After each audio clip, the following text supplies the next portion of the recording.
Hey guys, welcome to another episode on Kind Spirit Tech. So this is my second try to record an episode about tabbing. First time I've actually finished the entire episode and then I realized that my button record it's not pressed. So I truly hope that this is not going to happen to me again. Well, now we are going to talk about tabbing. So what tabbing actually is. Tabbing is a way in Latex to arrange your text based on indentation. So how to use tabbing? Type begin tabbing and end tabbing. And now first line is actually important. First I'm going to write pattern and then I'm going to describe everything to you. So plus plus slash equals plus plus slash equals plus plus slash equals. Now command kill and new line. So what this actually is, this slash equals sign, it's actual pointer where our line or piece of text should start, and this plus sign actually means empty space. With command kill we are going to tell to Latex that we don't want this pattern to be printed to our document, just should be ignored, and now new line at the end. And now I'm going to use this. So in order to write something at the place of first pointer, you are going to provide command slash and then right arrow, and let's say something like H. If you want to write something into place of second pointer, you are going to write slash and arrow twice.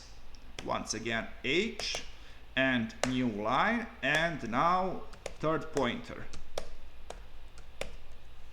H and new line. If I save this, I'm going to show you what we have now. You see we have three letters H positioned as prescribed, and you could actually make an art out of this. And if you don't want to use this indentation, you could write without any pointers. And now I'm going to draw something for you. Only one pointer and H new line.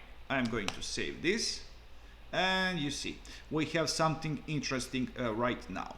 And now I want to show you that you don't have to use an equal number of empty spaces. You could actually do something like this: 5, 1 and 3. And let me show you how that looks. New line, save it, and you see this is written with unequal numbers of empty spaces. But not only that, you could use tabbing like this with only one pointer per line. You could actually use multiple pointers per line. How to do so? Let's say 1 dot first pointer, 2 dot second pointer, 3 dot third pointer, 4 dot new line, and now A space pointer, B space pointer, C space pointer, and D space new line. And I'm going to save that. And you see our text, it's now arranged really nice, almost like in tables. And tables are subject that is going to take entire episode, and you could actually understand tabbing as a way to tabularize your data, let's say. So guys, that's all for this episode. I hope that you like this content, so please subscribe and see ya.